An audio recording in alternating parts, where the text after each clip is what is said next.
Cá estamos novamente para prosseguirmos na leitura do nosso livro.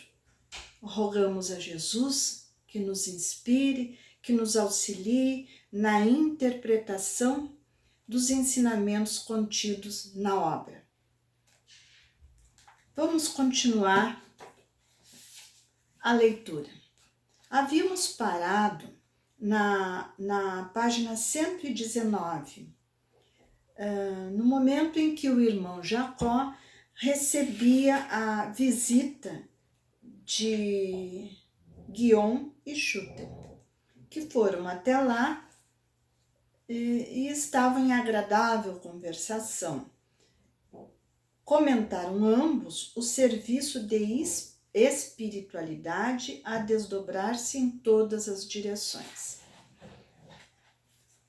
Reportou-se Guion as fundas impressões que lhe causavam as atividades de auxílio aos espíritos das trevas, lembrando com calor as sessões do grupo Ismael, em que muitos eclesiásticos envenenados de ódio e cegos de ignorância são conduzidos ao conhecimento cristão.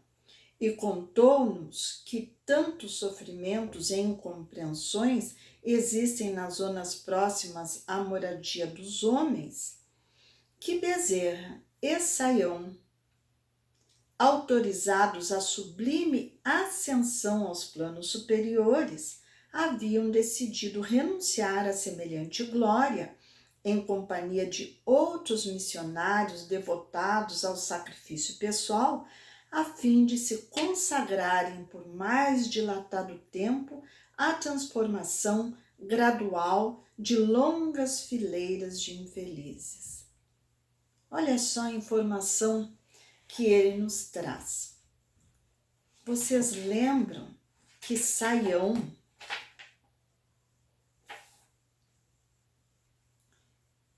foi o Dr. Antônio Luiz Saião, diretor do Grupo Ismael, escritor e evangelizador, desencarnou em 1903. Então, é um grupo, uma casa espírita, me parece, Grupo Ismael, e esse irmão Saião, assim como Bezerra de Menezes, foi autorizado, os dois foram autorizados a ascender, subir para os planos superiores. Sabemos que Bezerra de Menezes não precisava mais reencarnar na Terra. Deve ser a mesma situação deste irmão Saião. E juntamente, não só os dois, mas outros missionários devotados, eles pediram autorização para permanecer mais tempo no plano em que se encontram, para a transformação gradual de longas fileiras de infelizes. Então, eles desistiram dessa glória, vamos dizer, dessa recompensa pelo seu esforço, pelos deveres cumpridos, muito bem cumpridos, em benefício de outros irmãos infelizes. Mais enobrecidos se tornaram, com certeza. Assim é que muitas instituições de socorro e esclarecimento são mantidas nas regiões abismais, onde a inteligência de espíritos tirânicos e sagazes estabelece a escravidão organizada, embora temporária, de grande número de desencarnados invigilantes e desviados das leis divinas, mantendo-se em mentirosas exibições de poder, qual acontece a muitos homens destacados na terra, que encarceram os semelhantes nas teias de suas criações mentais para o mal, em que se comprazem até que o domínio supremo os revolva. Então, aqui vamos por partes. ele reporta que há muitas instituições de socorro nas regiões abismais, onde a inteligência de espíritos tirânicos estabelecem uma escravidão organizada, embora temporária, de grande número de desencarnados invigilantes. Vamos lembrar, lá no início, quando houve a desencarnação do irmão Jacó, ele recebeu a informação que um grande número de irmãos voltados para o mal se mantém apostos para cooptar, para se apropriar, vamos dizer assim, de espíritos desencarnados e invigilantes. Então, eles são escravizados, são levados para locais de grande sofrimento e dor. Os espíritos que nunca se detiveram a pensar na nobreza da vida, em Deus, em Jesus, aqueles espíritos que viveram sempre distraídos, achando que a vida era para ser aproveitada, porque a vida é uma só. Esses espíritos estão distraídos e às vezes praticam ações de muito egoísmo, de muito assim descompromisso com o bem-estar dos outros e não trabalham pela própria evolução. Então, eles correm sempre o risco de serem aprisionados por essas organizações que os escravizam. Então, e o Espírito faz um paralelo com a Terra, que na Terra também há homens que escravizam os seus semelhantes com demonstrações de força, com criações mentais para o mal e vão arrastando essas criaturas que não têm um trabalho moral pronto em si mesmas, arrastando para ações negativas, ações que vão determinar que esses espíritos fiquem muito prejudicados também. A ação contra o crime e contra a ignorância nas esferas que rodeiam a experiência carnal é vigorosa e incessante. Ações do bem contra o crime e contra a ignorância nas esferas que estão rodeando a experiência carnal, as esferas espirituais que estão aqui ao redor de nós. Destacou a necessidade de maior aproveitamento das lições que o Espiritismo oferece às criaturas e explicou que a obra social que a nossa doutrina consoladora vem realizando no Brasil constitui valioso esforço de vanguarda, de vez que em muitos centros de evolução planetária a solidariedade humana com entendimento e aplicação das bênçãos divinas somente é suscetível de intensificação nos círculos de trabalho além da morte do corpo. Então vejamos bem o que nos diz o Espírito.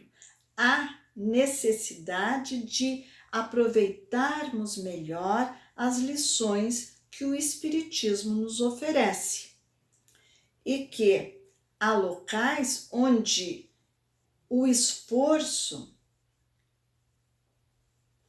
nos círculos de trabalho, só acontece, só é possível depois da morte. Então, enquanto as pessoas estão encarnadas, é só a matéria que rege os seus pensamentos. encareceu, ou seja, destacou, que o espiritismo evangélico é chamado a desempenhar imenso apostolado de libertação da mente humana, encadeada aos mais escuros e asfixiantes preconceitos que operam a prisão e a moléstia de milhões de almas. Tudo é pensamento. Se nós gastamos a nossa energia vital, o nosso tempo sobre a Terra, pensando de maneira egoística, alimentando preconceitos, ideias equivocadas, coisas negativas, evidentemente isso vai nos acarretar doenças físicas, vai nos acarretar a prisão mental nesse círculo vicioso de pensamentos. É isso que o Espírito está dizendo.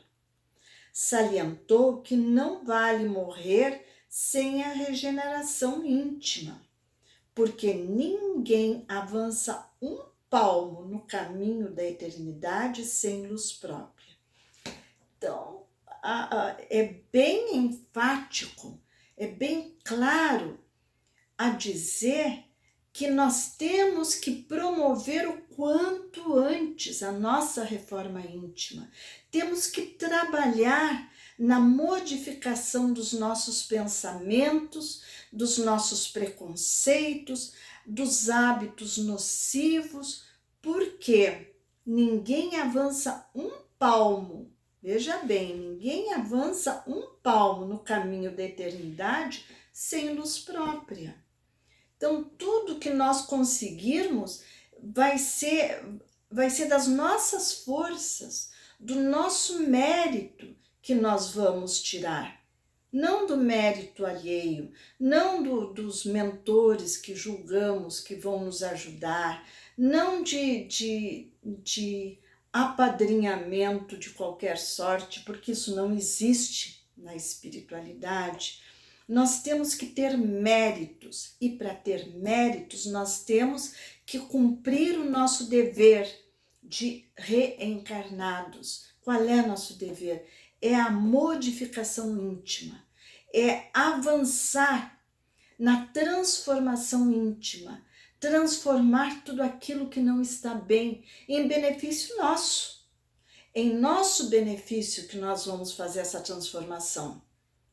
Porque não poderemos estar num lugar agradável, bom, amparados e assistidos o tempo todo se nós não trabalharmos na direção do bem, se nós não fizermos a nossa parte. Daí continuar acreditando que o maior serviço prestado à doutrina é ainda o da própria conversão ao infinito bem. Então, ele chega a dizer que o maior serviço que nós podemos prestar à doutrina espírita é a nossa própria conversão ao bem. É a primeira pessoa a quem temos que convencer do bem. É a primeira pessoa que tem que trabalhar no bem, que tem que, antes de convertermos os demais, antes de fazermos o trabalho pelo bem do outro, fazer a transformação íntima, porque essa transformação íntima, quando acontece, todos os outros percebem. As pessoas que nos rodeiam percebem, até mesmo sem a gente falar. E nós serviremos de exemplo aos demais. Agora, não vale pregar sem fazer, sem vivenciar o Evangelho. É isso que nos informa o Espírito, como um alerta generoso, caridoso em relação a nós outros que ainda estamos na carne. Os fenômenos que costumam preceder a mudança das atitudes mentais no terreno das convicções outra finalidade não trazem, senão a de sacudir a consciência, despertando-a para a responsabilidade ante as leis universais. Então, às vezes, a pessoa adoece e depois de uma doença ela se transforma completamente.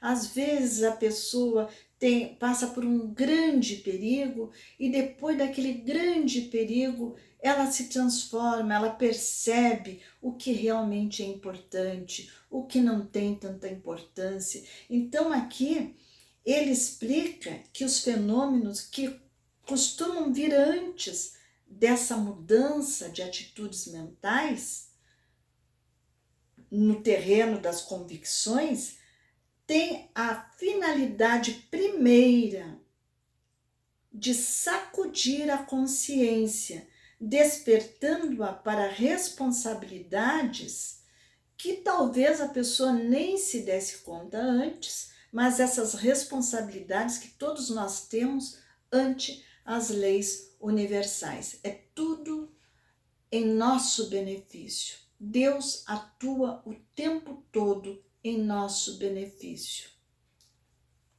Com a perda do instrumento de carne, não havíamos penetrado um sistema de acesso indiscriminado ao reino divino, e sim no esforço de extensão desse reino na terra mesmo. Então, não é porque desencarnaram que acessaram o reino divino. Não, entraram num período de esforço de extensão do reino divino, né, conforme vinham fazendo desde a Terra. Agora que nos achávamos em outra região vibratória do planeta, poderíamos aquilatar a extensão da luta. Agora, olhando, tomando um distanciamento, é que dá para aquilatar, segundo fala Guion, a extensão da luta que todos devemos empreender no melhoramento de nós mesmos e dos demais. Era tão comum renascer na matéria física quanto morrer nela, e se a paisagem das esferas felizes era uma realidade atingível, não é menos imperiosa e verdadeira a obrigação de nos aprimorarmos a fim de merecê-las. Então, dá para chegar até uma esfera feliz, mas ninguém chegará lá por convite, por favor, por qualquer tipo de facilidade que nos seja oferecida. É só por merecimento. Quando o homem compreender a grandeza da vida e a retidão da justiça, então o quadro terrestre se modificará, orientando-se invariavelmente para o bem supremo. Então não adianta fazermos o mal, tentarmos levar vantagem sobre os demais, fazermos aquilo que bem nos interessa, passarmos a nossa juventude, a nossa madureza, só nos preocupando conosco, com os nossos interesses, com os interesses dos nossos familiares, e não plantar, fazer a plantação divina do bem em benefício dos demais e não fazer uma transformação íntima que nos traga nova maneira de pensar, nova maneira de agir. Não nos basta isso, porque a justiça é reta. A justiça não vai dar voltas, não vamos receber tapinha nas costas, nem afagos de ninguém. Nós vamos nos defrontar com as nossas ações, sejam elas boas ou más. Se diz que as nossas boas ações serão nossos advogados na espiritualidade, vão advogar a nossa causa na espiritualidade. E assim é. Nós vamos nos defrontar com a realidade, e nem sempre será uma realidade tão agradável. Então, vamos tratar de empreender já a nossa transformação, buscando em nós tudo que deve ser afastado da nossa maneira de ser e acrescentando virtudes em nosso próprio benefício. Noite Divina. Fim da palestra instrutiva e longa, Guion e Schutel convidaram-me a visitar o Rio de Janeiro, junto deles. O irmão Andrade, que me seguia de perto, consultado por meu olhar interrogativo, aqueceu prontamente. Então, Jacó já vinha aprendendo que não se pode fazer as coisas porque se quer, mas que deve-se sempre procurar uma autorização. Como o irmão Andrade está ali em tarefa de auxílio, ele consultou pelo olhar se era viável que ele se deslocasse junto com os dois amigos ao Rio de Janeiro, e o irmão Andrade aqueceu prontamente. Então ele concordou prontamente. A excursão ser-me-ia proveitosa e não me perturbaria o refazimento. Acompanhar-nos-ia com prazer. Então, irmão Andrade se dispôs a acompanhá-los. Avaliou que isso não ia atrapalhar o refazimento de Jacó e resolveu ir junto. Despedi-me de Marta pela primeira vez após haver ingressado na experiência nova. E, em me afastando do ambiente doméstico acolhedor, fui surpreendido pela paisagem encantadora. Algumas centenas de crianças brincavam sob as venerandas árvores do parque amplamente tocado de luz. Muitas delas traziam a fronte coroada de auréolas sublimes e brilhantes. Cantavam com alegria, mas no fundo daquele júbilo, com que se davam as mãos umas às outras em graciosos cordões, quais coros de anjos, repontava manifesta saudade das afeições terrenas, porque os versos formosos e cristalinos falavam na ternura das mães distantes. As melodias simples e doces casavam-se aos raios das estrelas que fulguravam em torno da lua crescente. Guion indicou-me os pequeninos saltitantes e comentou: para as mães angustiadas dos círculos terrenos, existem aqui filhinhos inquietos e saudosos. Carros fulgurantes, muito diversos dos que conhecemos no mundo, adornados de flores radiosas, passavam não muito além, celeremente, talvez em busca de esferas próximas. Carros fulgurantes. Ele não descreveu, gostaria de saber que carros são esses, mas se são fulgurantes, são iluminados. São carros bonitos, muito diferentes daqueles da Terra. Por quê?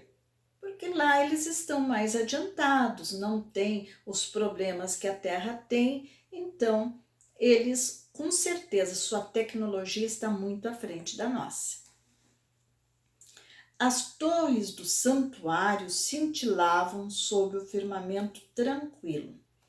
Pusemo-nos a caminho e, confiado na generosidade dos que me assistiam, ousei formular uma interrogação que procurara calar desde o princípio, algo que o incomodava, era uma pergunta, mas que ele tinha retido, não tinha falado ainda. Guion, exclamei hesitante, você sabe que sempre dediquei amor e veneração a Bittencourt Sampaio. Onde estará ele? Poderei encontrá-lo? Vamos ver quem é o Bittencourt Sampaio. Vamos ver se tem aqui.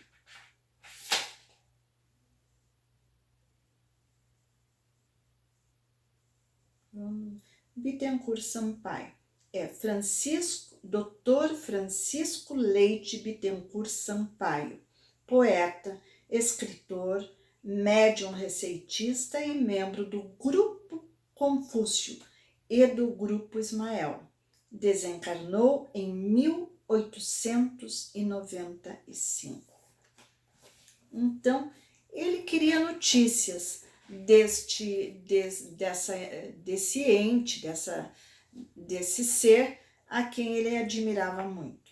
Informou-me o companheiro que o nosso respeitável amigo colabora na supervisão do espiritismo evangélico em plano superior, adiantando, porém, que provavelmente seria Bittencourt o mensageiro de amizade que viria de mais alto trazer-me as boas-vindas na noite de minha recepção no grande templo. Reconfortado e feliz, decidi esperar. Que noite de recepção? Pois é aquela a que se referiram Marta e o irmão Andrade no início, que seria uma noite em que ele poderia entrar naquele templo, onde as luzes iluminavam toda a colônia, ele poderia entrar numa recepção de boas-vindas no 30º dia a contar da sua desencarnação. Então ele tem esse compromisso para dali a 30 dias e verá este companheiro de quem ele queria saber notícias. Agora, meus irmãos, vamos entrar no capítulo 13, mas somente no nosso próximo encontro, porque o nosso tempo está esgotado. Então, desejo a vocês muita paz, muita tranquilidade, muito equilíbrio. Vivemos momentos sempre em que o equilíbrio é muito necessário. E esses momentos que vivemos especialmente. Então, desejamos muita paz e que Jesus nos ampare sempre.